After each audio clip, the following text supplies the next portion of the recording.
Good morning, everybody. Natalie coming to live. Spirit and coffee. Got my coffee here.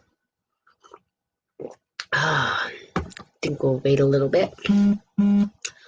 See who shows up this morning. If people show up this morning. We are doing a remodel. Just a little bit of an opening before we get started, but we're doing a remodel on our kitchen, and it is been a journey to get things done. Lots of personalities flying around, of course. Everybody wanting to take the lead on what gets to happen. And as I said, my mother is the queen. And since this is her living quarters and she's the queen, she gets to choose. So she's the deciding factor of what gets to happen. And but it's made for some interesting dynamics in our household.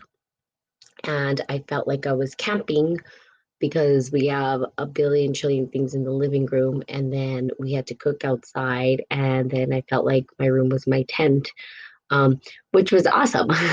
Sort of fun, right? It's like a little field trip I was on.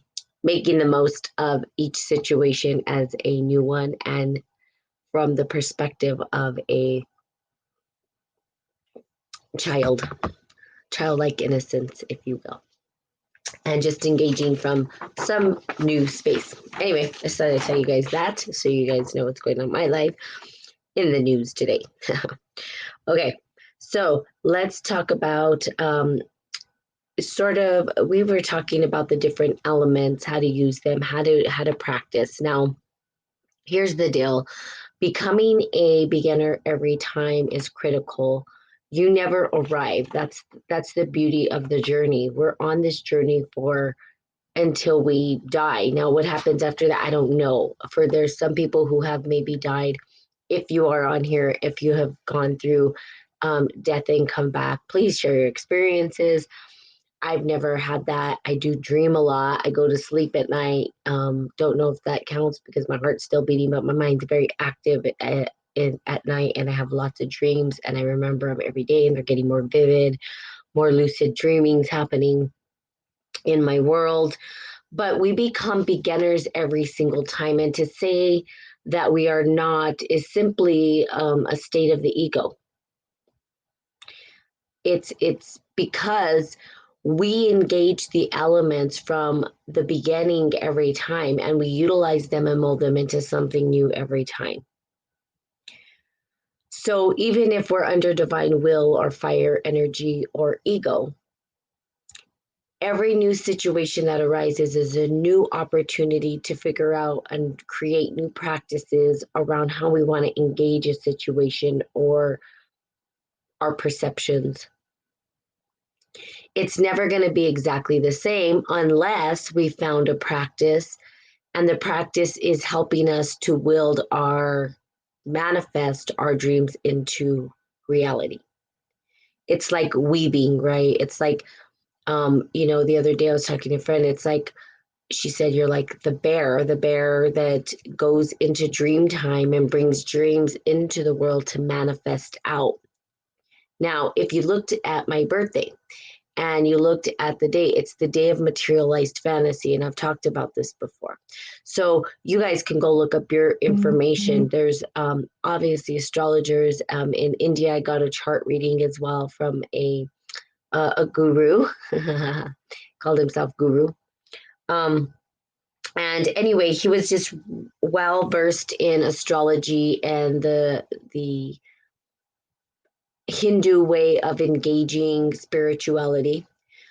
And so he did the whole chart and explained to me what was going on in the chart. And again, it's about materializing. It's being able to create. So if we're not really creating what we want to see in the world, then is it worth it? And it could be for you. It could be fine. But most often than not, people are trying to create into the material world. They're trying to bring forth that is what's internal into and out of them. and the practices that we use to make that happen. As we learn to practice, we become masters of that. Good morning, Grace. Not masters as in we are better than or whatever. No, masters in that you get faster at practicing because you've practiced enough times. And it's just the art of practice. And I've talked about this from the beginning of all of these 3 years, 4 years ago, however long ago I started these. It's the practice, practice, practice, practice, practice. Are you going to fail? Of course. Okay. And then, well, there was another, so there was another person, they didn't really like, my team didn't really like the word failure, but we said we pivot, right? So again, we talked about the degrees that you can just turn just half a degree sometimes, and that puts you on the trajectory that you need to be on. But sometimes we're so stuck on this one way that we forget to pivot, and then we're not 100% materializing what we want to materialize in the physical world. How do we bring forth that which is internal, that which we want to experience? If it's love and kindness and joy, how do we bring that forth? What does that look like in our material space? Because we can feel it, right? And we be it, and it's within us. But how do we bring that forward? So there's tools, there's practices, and sometimes we miss the mark, or sometimes there are lessons that are giving us the lesson from what seems like the opposite. So we say we want peace, and then we don't experience peace. We're experiencing whatever it is, disjointing or disharmony or chaos or however you want to say it. Maybe that there's no peace in that for you, and you're experiencing this whirlwind of crazy. But that whirlwind of crazy is the very lesson you need to appreciate the peace that you were requesting or calling for. And so we shouldn't be afraid of those bigger things that come or tower events that come, because on the other side is the opportunity to experience the very thing that we asked for. Good morning, Ignacio. So if we say we want to experience happiness, sometimes we experience pain. And when we go through the pain, at the end of the tunnel is happiness. It's calling forth the happiness, unconditional happiness. Not just happiness as, okay, I'm happy today, and then tomorrow I'm sad, and the whole week I'm a mess, and then I'm happy. And those, what do I call those, short-lived pieces of happiness. I'm talking sustainable happiness. What does that look like? How do we sustain a way of being, a way of feeling, a way of experiencing the world the way that we choose? So if we want to sustain happiness, how do we do that? How do we bring that forth in all facets of life, not just, the short, like I said, the short-lived, but sustainable, where we're riding the emotion kind of like this, and then maybe there's this little up, and then maybe there's a down, but then you're just sort of cruising, right? You're cruising along, you're finding the middle path for you. That takes practice. That takes the ability to know thyself. It takes the ability to be authentic with yourself. It takes the ability to really, really dig deep into the subconscious mind and ask yourself, what is holding you back from actually having happiness or being happy? I shouldn't even say having it, but being happy. So try or try not. It's not about trying, right? Do or do not. There is no try. So you either do it or you don't. Now, how do you be it? You either be it or you don't be it. If you're not being it, but you're asking that it be called forth in your life, you get to ask yourself, how do I step into this way of being? Because it comes from you, not external things. And I believe that most people on this planet get the idea now that happiness is not bought. When something is bought, it doesn't inherently, there's no happiness inherently in it. You bring the happiness to it. And then when you're done with, okay, now I got this new toy and I played with it, and now I'm over it. And the happiness disappears. And you're like, well, wait, I need to go buy more new things to experience that same rush of happiness. That's not sustainable. Why? Because you're looking externally for the things that are internal. You're bringing the joy and happiness to the thing. It didn't bring it to you, but you were excited about it. You were interested. So, how do you stay in that space or that state of mind? How do you continue to stay motivated for your goals after things are not fun anymore and new and fresh? How do you continue that relationship that you started that was so honeymoon stage at the beginning and now it's sort of tapered off and now the personalities have come out? And you're trying to say, how do I stay in this relationship? How do we continue? How do I? Those things are called practice, bringing your full self into attention of what is around you.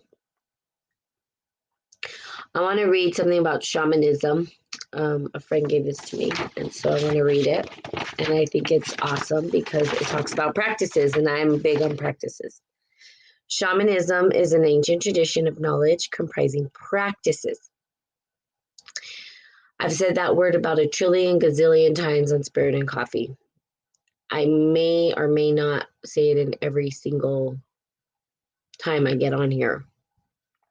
Practices are important, okay, that involve a practitioner reaching altered states of consciousness via diverse techniques: music, dance, endurance scenarios, extremes of temperature, ingestion of hallucinogenic compounds, in order to encounter and interact directly with intelligence existing in the purely spiritual domain. This is like allowing our consciousness to go beyond what we think we know.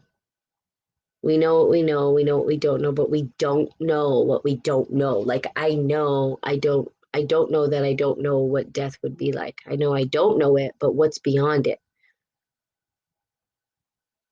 The what is possible when we go beyond the realms of the physical,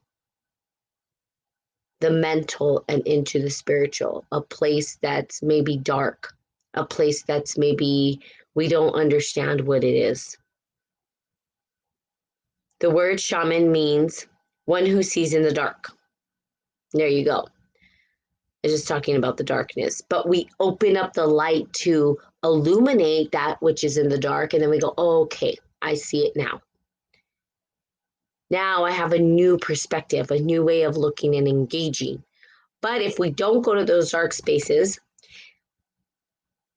particularly our subconscious mind, if we don't shine the light in that subconscious mind, if we don't go deep into the subconscious mind, if we refuse to do that, if we don't do that, then we are not able to bring forth a new creation that may have been existing in that deep, dark space, or a new way to engage life, or a new way to overcome the fear that we may have.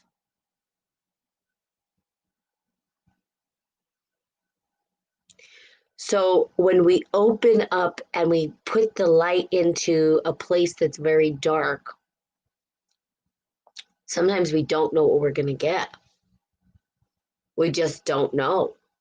There could be bugs and cobwebs and kooky things. But it must be done in order for us to clean out the cobwebs and to make way for something new, something that can support us. It illuminates, it allows us to see the very things that we want to turn our heads from. So looking into the dark, it's like loving the dark. We get to love the dark or not, totally up to you. But in loving the darkness, we remember our light. So it's the one who sees in the dark. Now, I can give you an example, and perhaps you guys have your own examples. I'm sure you do. Being that we live in this big world together and we have tons of experiences, and now we're having a big experience right now on this planet. Good morning, Lakers. Good morning, Arbor. I don't know what that is. Good morning. Salud to you too. That let's just take a look. So, for instance, we are doing a remodel, and what's good? Life is good. How about yours? We are doing a remodel right in our house, and so my mom for a long time had wanted to move the washer and dryer because she's like, I know that there's stuff back there, but she kept kind of avoiding it, right? She'd probably kill me if she heard me say, but she kept kind of avoiding it, just kind of like, I don't know if I want to see what's back there. Or we have this downstairs basement with a lot of stuff in it. And she's like, I don't know if I don't even know if I want to see what's down there. So we sort of kind of avoid it, act like it doesn't exist, kind of know it's there. It's like the elephant in the room. It's like it's there, but we're not really ready to face it. Same thing, right? Where we go into these dark places and we can gloss over it as though it doesn't exist. And we can continue until something goes extremely wrong. And then we have to, and we're forced to look at it. So it can go one of two ways, and I'm sure there's more. But the one or two ways is that we head on say, I'm going to go for it. I'm going to figure out what's behind there. I'm going to figure out what's in it. I'm going to get rid of it. I'm going to look at it. I'm going to be with it. And we're going to shine the light on the darkness of what is there. Then there's the other part where we're saying, nah, we're just going to avoid it, act as though it doesn't exist, pretend that it's not there, sweep it under the rug. And before you know it, it busts at the seams. And now we're forced to look at it. We don't have another choice. One is more painful than the other, and the one that's forced by force is more painful, right? Because force is uncomfortable. If we just did it, right? If we got over the fear and just said, okay, and took a deep breath and did it, once we clear the space, once we're able to clear the cobwebs or the things that we see in there, we're like, what can I do with this? I can give it away. I can keep it. I can clean it up. Whatever it is that you need to do with it to overcome it. So it's looking at, what's in the closet, cleaning up what's in the closet, basically. Could be the skeletons in the closet, could be your own physical closet, whatever it is. But the subconscious mind opens up as you continue, as you do this. So there's a lot of things internally that are happening for individuals with this, and there's a psychology behind it. It's like hoarders. There's something psychological going on in the brain, but once the brain is able to let it go and clean it out, then you're able to clean out your space and let it go. And once you do that, you pave the way for something new to arise.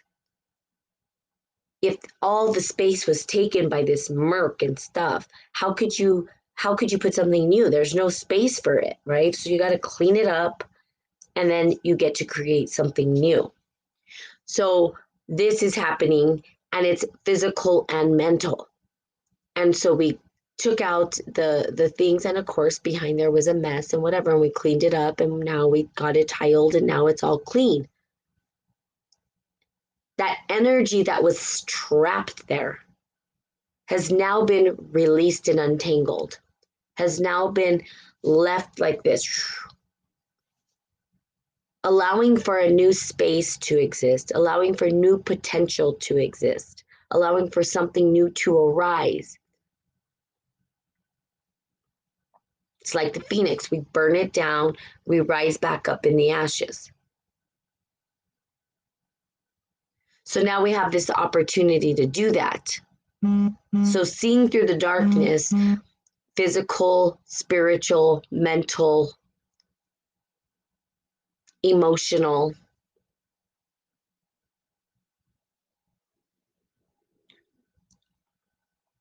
As such, shamans were considered the way showers, are those who were capable of showing people the way out of darkness and the chaos and into the light of knowledge.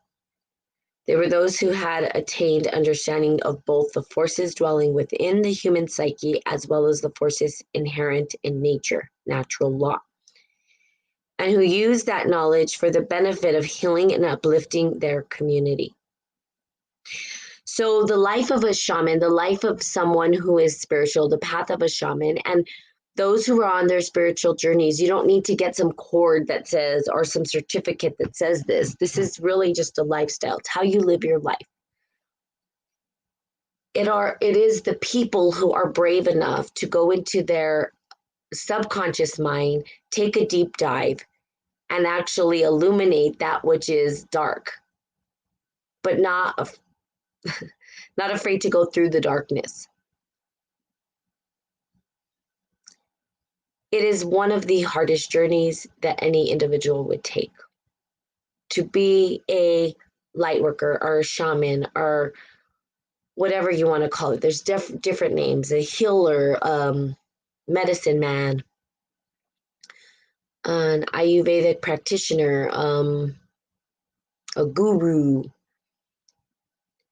that the individuals themselves, the only difference between them and say their community that they serve is that they're willing to go through the darkness. They're willing to be authentic. They're willing to be the ones who go first, basically. They'll jump into the pool or the river, perhaps with some calculated ideas, but not 100% sure of what challenges might lay ahead. But they're willing to take the challenges on. It's not beauty and flowers and no, there's tons of things show up. Challenges, heartaches. And a lot of the time, you're alone doing it. I don't want to say it's a path of loneliness but it is a path that most take alone.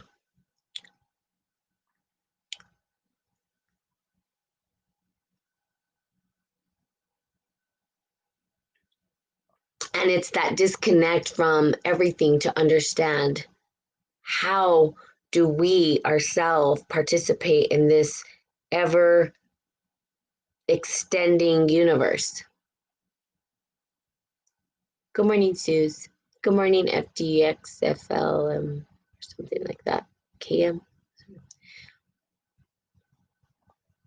So we step into this and then we allow ourselves to go through the chaos. Now, the wisdom that comes along the way, because when we first start, let's say we're baby practitioners, just baby practitioners. We're just starting out and we don't really know. But we're brave enough to be like, I'm going to do this. You know, you will have people that show up, right? And that'll say, oh, it's okay. I got you, step out of the way. And you'll have some teachers show up sometimes. They'll be like, okay, you're putting the cart before the horse. Chill out. The biggest one that I've learned, patience, patience, patience, patience, patience, patience, patience. I don't have a lot of patience and I'm learning patience. And as I get older, had I learned patience when I was younger, I probably would have been in a better spot than I am right now in terms of what? In terms of how I approach certain projects or things in my life. Patience is a big one. So you'll have some baby shaman that wants to like do it all at once and wants it right now. Doesn't work that way. It's a journey. It's a lifetime. It never ends. And then once this person stands in the way or your teacher stands in the way, they get out of your way and they let you fail forward or pivot forward, however you want to say it. They're like, okay, go ahead. You've got to have your experiences. Go out into the real world and go practice. Sometimes you're like, what? I don't even know what I'm doing. I'm totally confused. I need someone to tell me what to do. And it's really trusting your heart and trusting yourself. But guess what? We fail a lot. And it's good. It's a good thing because we learn the wisdom comes from that. It's like, oh, yeah, okay, I jumped into that a little too fast. Maybe I should have been a little bit more calculated. Or, oh, maybe I should have let go a little bit. Maybe I didn't need to be so calculated with this one. You start to learn how to balance out and find that middle path as you go along the journey. But it takes illumination of the dark. Good morning, Antonio. It takes us diving into and doing a deep dive.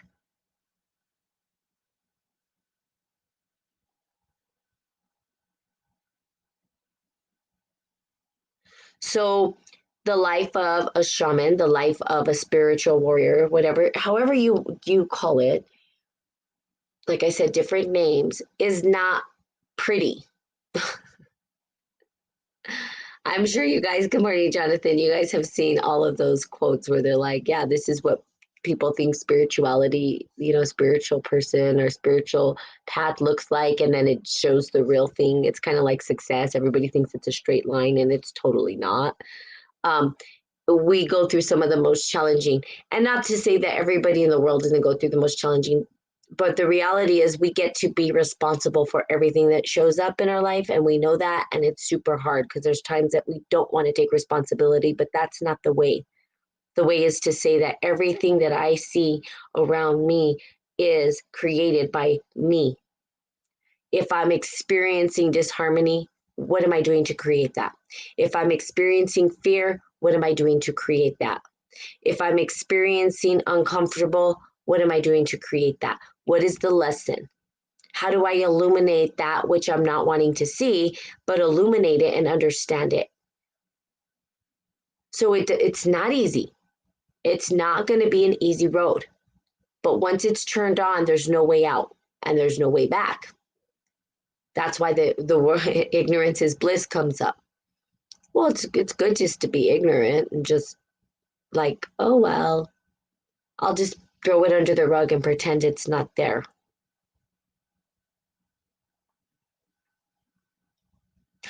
But where's the real growth in that? We have to start looking at the things that are uncomfortable. And I know that this pandemic has really forced some people into that. A lot of people were busy. They were busy, busy, busy, busy, move, move, move, move, move, move, move. And one of those people, let's be busy. Pause, be still. That was one of my practices, was learning how to just be still, learning how to just take a time out. The patience thing, the biggest lesson, patience. Or they say like on God's time, not your time. And you're like, okay, but like, how long do I have? Like, how long am I going to be waiting for the train before it comes? Well, we don't know, but along the journey of waiting, we meet different characters. Maybe we go to, I don't know, different parts of the train station. Maybe we even go upstairs and now maybe we miss the train and we have to wait for the next one to show up. Or maybe, so it becomes this opportunity to realize how to engage it. So illuminating the darkness. And again, there's different practices that we use. So use your practices. Get clear about what your practices are. Understand what works for you in your practices. What practices work for me? What practices work for you? And they may probably not going to be at all the same. Some of them might. Like journaling is good for some people. I'm not much of a journaler. I'm a talker. Okay, I like to talk things out, obviously, communicate a lot. I'm very vocal. I also like to meditate or do air kundalini breathing or exercise. And that's a way for me to move the energy outside of me. I like to hike. I like to be with nature. Sometimes I like to just sit there in silence. And by silence, I mean no music or anything that I've turned on to make external noise, because obviously there's always stuff going on around us, like birds and whatnot. But I'll just sit there. To read, that's another practice.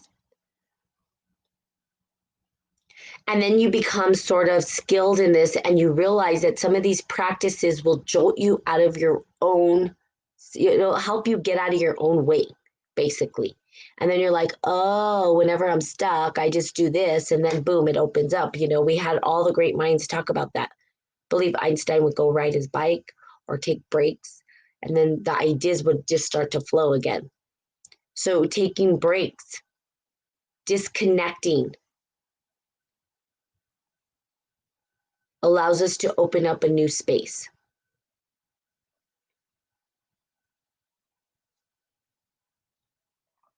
And last but not least, but I like this, and they use this knowledge to benefit healing. for the benefit, healing, and uplifting their community. I love that.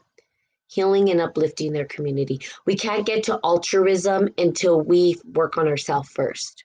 So working on us first, and then once we're done with ourselves, we can become altruistic, and we have an abundance of wisdom, knowledge that we want to share with people. We get excited. We have it within us, so it's overflowing. But then there's times that we may give too much, and we have to come in, reel it back in, get into our practices, refuel ourselves, and then we can give it back again. Fill your cup first before you can actually, or you're going to just be sucked dry. So fill your cup by opening and illuminating the darkness within you. Allow yourself to clean out the cobwebs, clean out all of the dark spaces that are in there, make for something new. Use the tools that you found in the darkness that are going to support you, come up with your practices, move forward, and then you have the ability to uplift others or step into your altruistic states to start to create. Altruism's not just about, it's not about talking to the masses or anything like that, but altruism could be the creative space, the very creative desire to manifest something in the physical world, like could be woodwork or could be whatever your skills are, a trade, artwork. That creativity will flow from that. Okay, so love it. I'll just show you the beautiful picture on here.